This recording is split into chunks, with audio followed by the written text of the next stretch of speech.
A very important part of canning is to make everything as clean as possible before you pressure can it. So I'm gonna get all these washed up, peel them, wash them again, even though these are not fresh out of a garden, so they've been pretty well washed before now. But we're gonna be safer than sorry.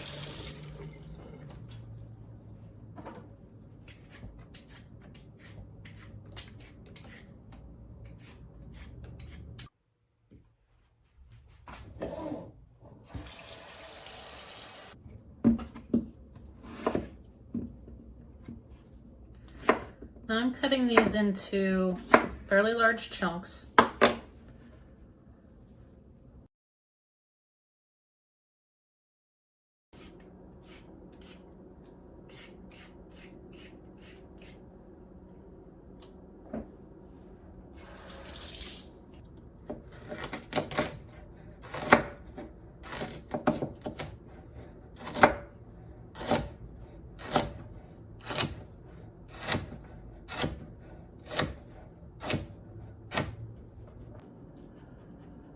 Now I'm ready to get all my meat cut up. Now, these here are from Dillon's or Kroger. Here it's Dillon's because it actually started in Kansas, if I remember right. They usually have a buy one, get one free roast. So I took advantage of that and got buy one, get one free roast. And then I hit the sale aisle, got me a nice beef eye of round. It was $30. I got it for $18.54. Yeah. So whatever I don't use in this recipe for the pot roast in a jar, I'm going to put the meat in a jar and probably try like a barbecue sauce with it, or I might just leave it as the meat itself, and then when I open the jar, make it into barbecue beef. So we'll get these cut up.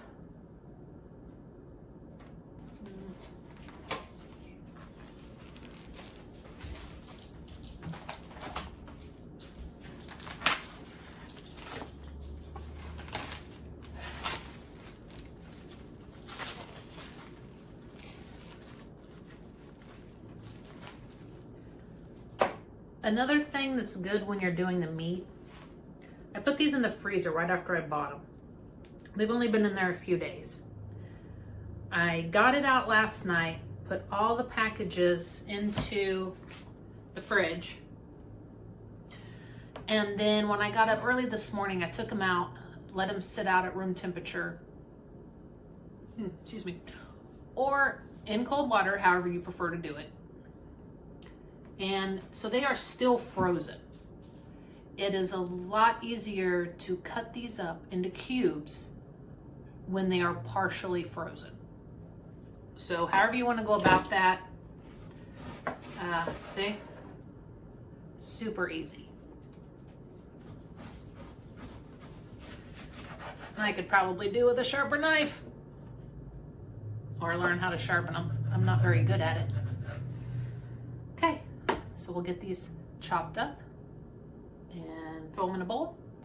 And we're one step closer to getting some roast beef canned up.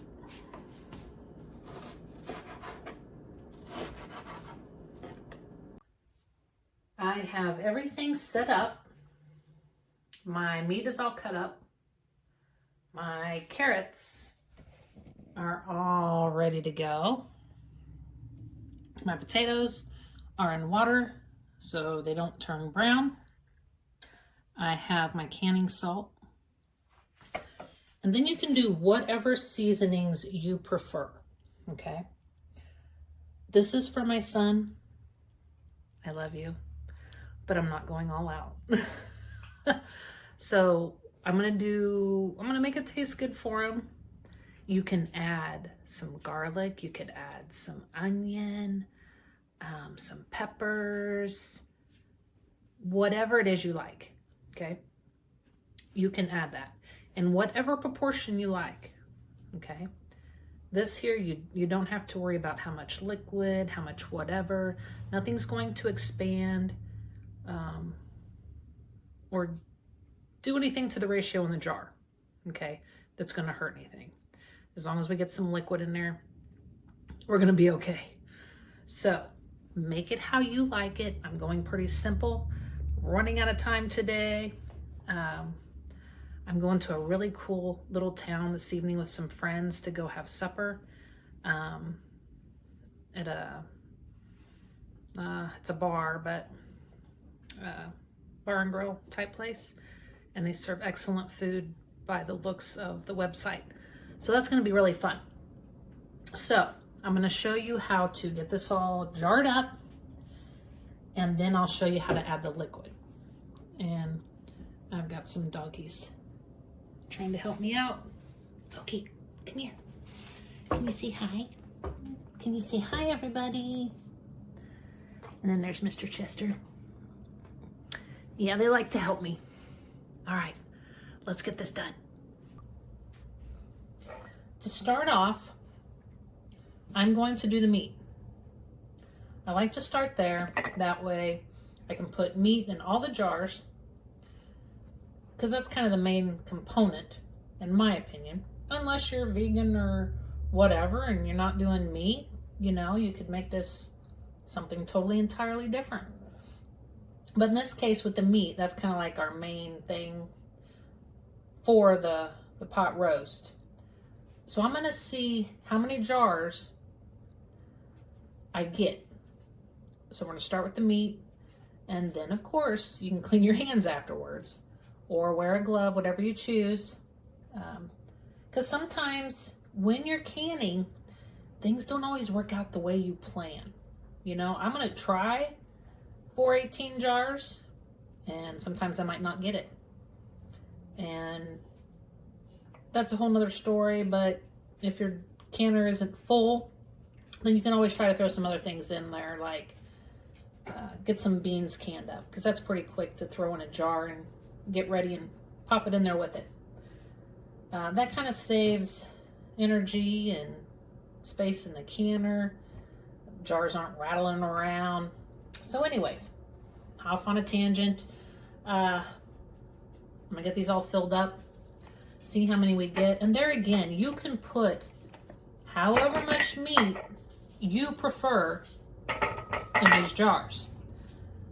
I kind of forgot that my son doesn't really like a lot of carrot, so I kind of cut back on that. I kind of use it as a filler for him. And he'll eat these in no time. You can also do these in quarts. Same process. The only thing that's going to change is the time you're going to pressure can them. So, even in the quart jar, put however much meat you want.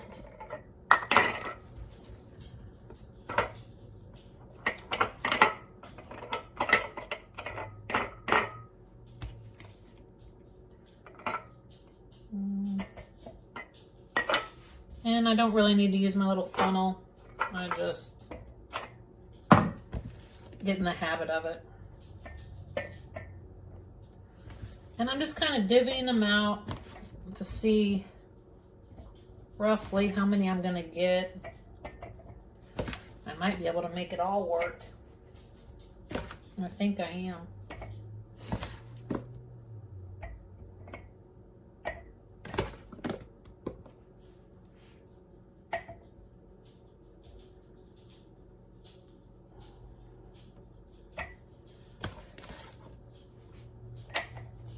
Oh yeah. So this was 2 roasts. I will check how many pounds that is. I'm sorry I don't have a recipe for this. This one here is however you want it. Okay. A lot of canning Well, not a lot, but some things you can make your own. And this, to me, in my opinion, is one of them.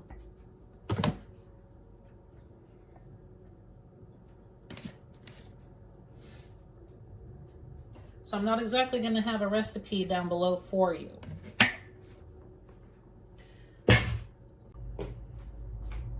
I'm all washed up and ready to go.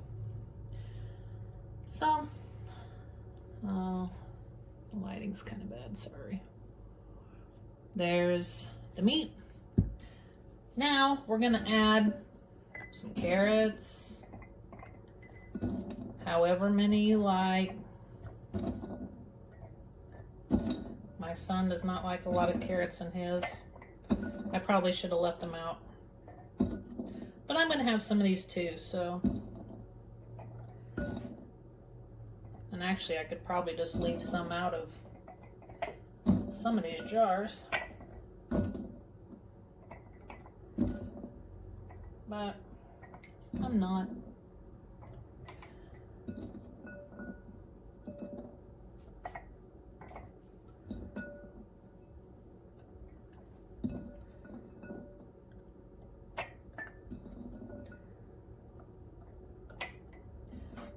He actually likes more meat in his. But the way food prices are going, we're going to do more potatoes. What I'm going to do now is kind of get this meat pushed down in here. That meat takes up a lot of space, okay? So you can get more food in here. Kind of, I should have done that before I added the carrots. Just kind of push them, get them pushed down in there. Try to get some of that wasted space so we can add more goodies, and then it's not just all liquid. Yeah, definitely do this. Definitely do this before you put your carrots in there.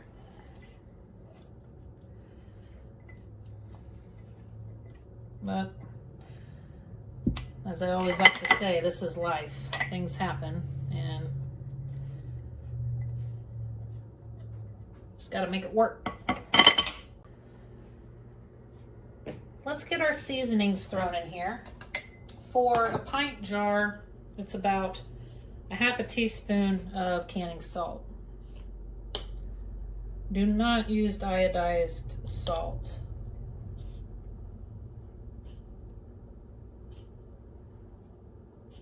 Get a few of these done.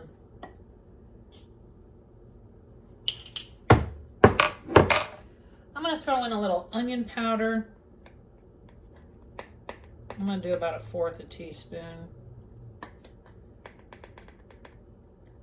Just remember, when you press your can, your seasonings will change.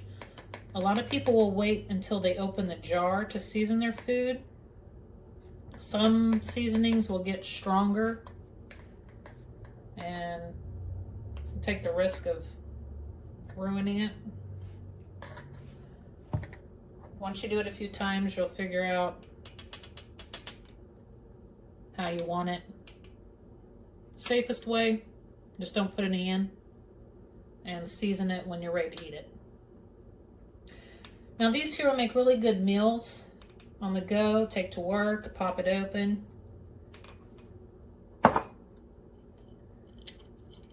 Or just at home when you have had a long day, don't want to cook, save some money, don't eat out. You can pop this open as well, and with the liquid, add sorry, I'm thinking. Make that liquid into a gravy. And you got a nice little gravy, taters, carrots. Okay, so I added some garlic, some onion, some pepper. We got the canning salt. Now for my liquid, I'm going to use some beef bone broth that I made. However, you can use some bouillon.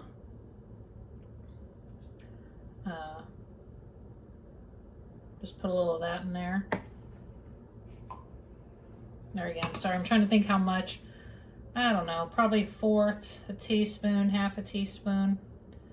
Put that in there. Now, sometimes when you're using this, you don't necessarily want to put salt in there. This does not have salt in it. I don't put salt in my broths, that way I can season it later. I try to have these pre-made and ready to go for him to eat. You can also do like 1 bouillon cube per jar. So those are some other options. Get creative. Whatever you want your broth to be. If you don't have any of that, put some water in there, season it up, make a gravy out of it later. We're going to get this opened up, hopefully without hurting my lid so I can use it again when I dry can stuff. Well, maybe not. Depends on the grease.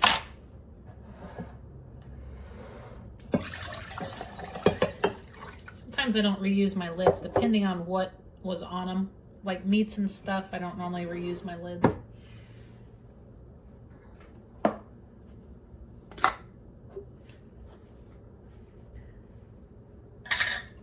Now's when this is going to come in real handy. We're going to fill it to 1 inch headspace. Okay, so 1 inch is at the bottom of this rim.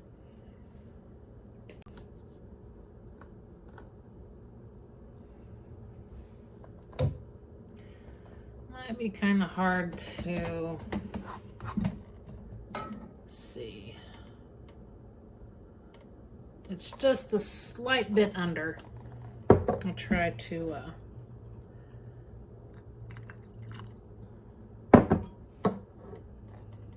it's very hard with phones and holding it level, but to the bottom of the funnel is where 1 inch is. Now we're going to go through and debubble everything.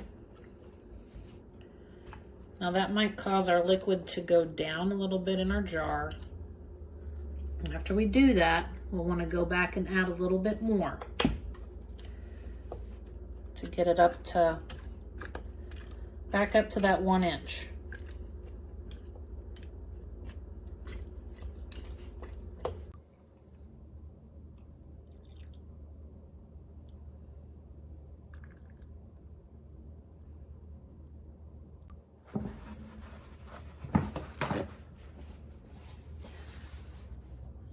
So we have our vinegar water.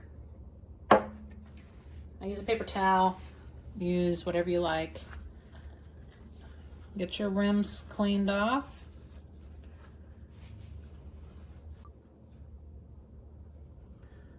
All right. I've got all those rims cleaned. That way the lids will seal.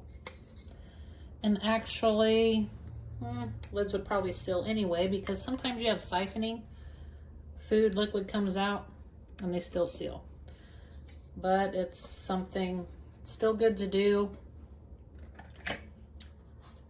Clean the rims isn't going to hurt anything, because you would prefer not to have your jars siphon. Sometimes it happens. That's a whole nother story. I'm not going to get into that now. The other thing I did on this was I did not add hot liquid. If you're new to canning, that's just something else to worry about, okay?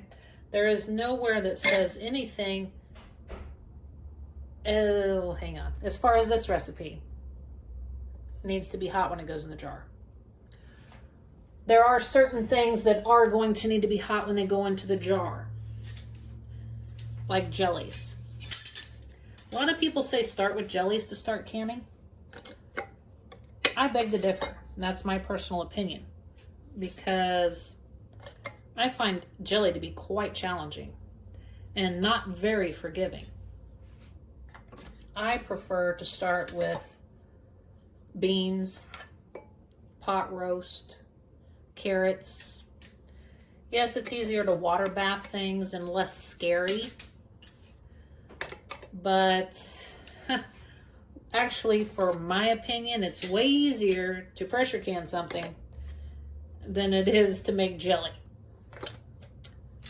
And I do like to make jelly. I'm just kind of checking my bands, seeing which ones I want. I'll go back through and tighten them up. So, the benefit of using cold water is, as a newbie, you're not going to be in a big rush. Okay? Cold jars, cold canner, get them in there when you're ready. No rush. If you're trying to keep your jars warm, get them into the canner. Oh my, you're causing yourself more stress. Okay? So starting out, cold water in your canner. We'll go get them in the canner. We'll turn the canner on, and you're good to go. Okay, let's make this simple and not hard. However, you could have heated your liquid up if you wanted, kept your jars nice and warm, kept your liquid hot. Your canner will come up to pressure faster because you're not trying to heat everything in it. But if you're trying to save your sanity, this is the way to go. Okay? So, I'm going to finish putting these bands on, and we're going to go put them in the canner. Fingertip tight. I don't have very strong hands, so fingertip tight. Don't overdo it. All right. We'll see you back here in a minute.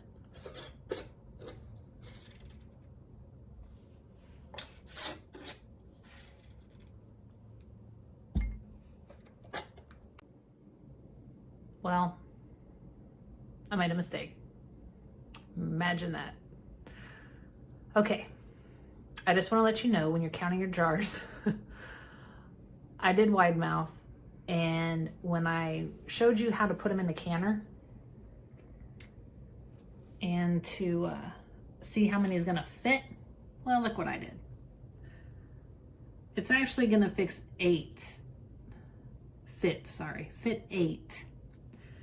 Because once you put the bands on them, it will change the space. Don't know how else to say that. So I'm going to have 2 extra jars. Things happen. Now, we're going to put, this is a double decker. I love this thing. I can't do double quarts, but I can do double pints. Okay, now in a Presto 23 quart canner, it's a double decker. You don't have to use it as a double decker. You can do a single layer or do a double. Today I am doing a double. I did buy an extra one of these. Whenever you buy a Presto 23 canner, it does not come with the second rack. Okay, and actually if you read the directions, which I sometimes fail to do, it will actually tell you you do not need this, and I think that's why they don't send it. You can actually double stack these. I'm not sure how. I just don't want to do it that way, so I bought an extra rack. It is possible. So if you do order this, remember to order another one of these, or you're going to be stacking them, the jars on top of one another. You'll have to look in the guide on how to do that. So I'm going to insert this right on top of these bad boys. And we're gonna get the next level in there. Before I do that, I'm gonna go ahead and turn the stove on. Okay, because everything in there is cold, right? Everything's in there now. This next layer is not going to matter. So while I'm getting everything ready for this layer, we're going to go ahead and have it turned on and let that bottom water and jars start heating up and getting this process rolling. I have the next layer in there ready to go. She is on and heating that bottom layer up while I'm still getting everything ready, checking my lid. Let's not forget a really important part. This here is the vinegar. Even if you have city water, which I do, it will still turn my jars white if I do not put the vinegar in there. A lot of people say hard water. Well, apparently I have hard water because it'll still turn my jars white. So I'm gonna dump this in here.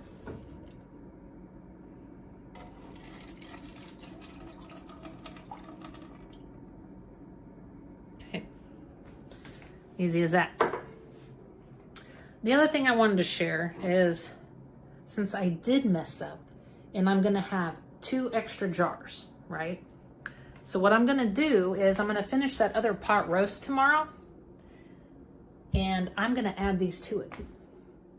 And then I might throw some beans in there and just use my 23 quart Presto, fill it up with beans, with the rest of these pot roasts. If I wasn't feeding the carrots to my super worms for my dragon, I'd throw some carrots in the jar and get those processed as well. So that'll give me another fun day tomorrow. I'm gonna let this come up to pressure for, well, rewind. Okay, earlier in the first video, sorry, we got the lid ready. So what we're gonna do is check our lid, okay? This is the vent pipe. Always look through your vent pipe. Make sure you see daylight. You do not want that plugged, okay? The ring, grease it with some oil, coconut, avocado, olive oil, vegetable oil. Take it out, get your vegetable oil, whatever on there. The other thing I wanted to share was this here. A lot of people are scared of canners. There's really no need to be. This here is a pressure release. It's a plug. It's a rubber type gasket, okay? Once you get your canner up to pressure and you put the jiggler on here, if this thing were to ever just max out on pressure, okay? If something held this closed and the pressure was just building and building and building, this here is gonna pop out, okay? This thing will not explode. This is a safety mechanism.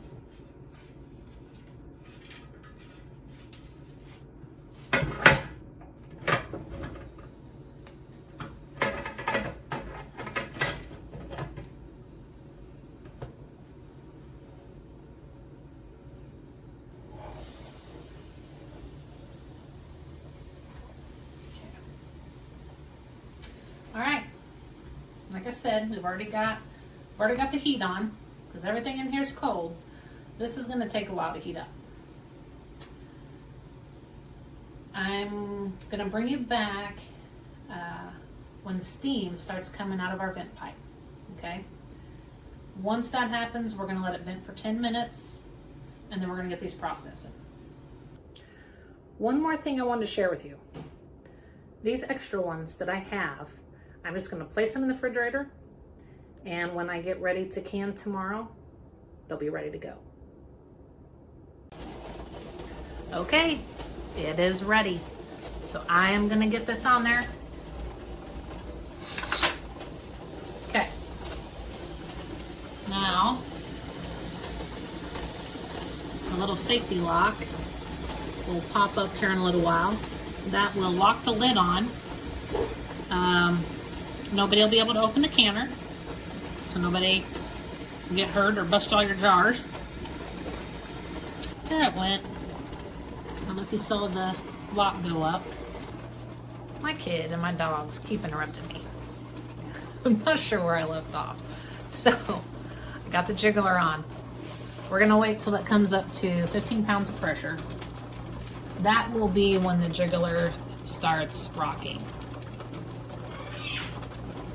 Once it does that, we'll set our timer for 75 minutes for pints. If we were doing quarts, it would be 90 minutes. Now, for some reason, you had done quarts and pints, then you process for the bigger quantity, which would be the quarts. So you would process it for 90 minutes. And yes, it is okay to mix your jar sizes around. Let's say you want to do some meals for more people, then do the quart size. Alright, so the canners came up to 15 pounds of pressure. Mine actually shows it to be about 17-ish. You can set your timer once your jiggler starts jiggling.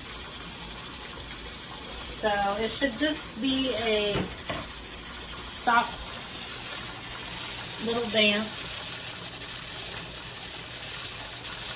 Okay. And we're just going to keep an eye on it and let that go for an hour and 15 minutes because I'm doing pints. You can adjust your temperature on your stove if you need to, if it gets jiggling too fast. Just make sure you do it a little at a time. Don't make big adjustments. That'll kind of help keep it from siphoning. All right, everyone. The timer just went off, and I just shut the gas off. So she's slowly going to depressurize. Once that happens, this will go down. The little lock will go down. And at that time, it means it's safe to open your canner. This could take 30 minutes to an hour. It does take a bit of time. So once it's done depressurizing, well, this is my favorite part, we'll come back and get all the jars out.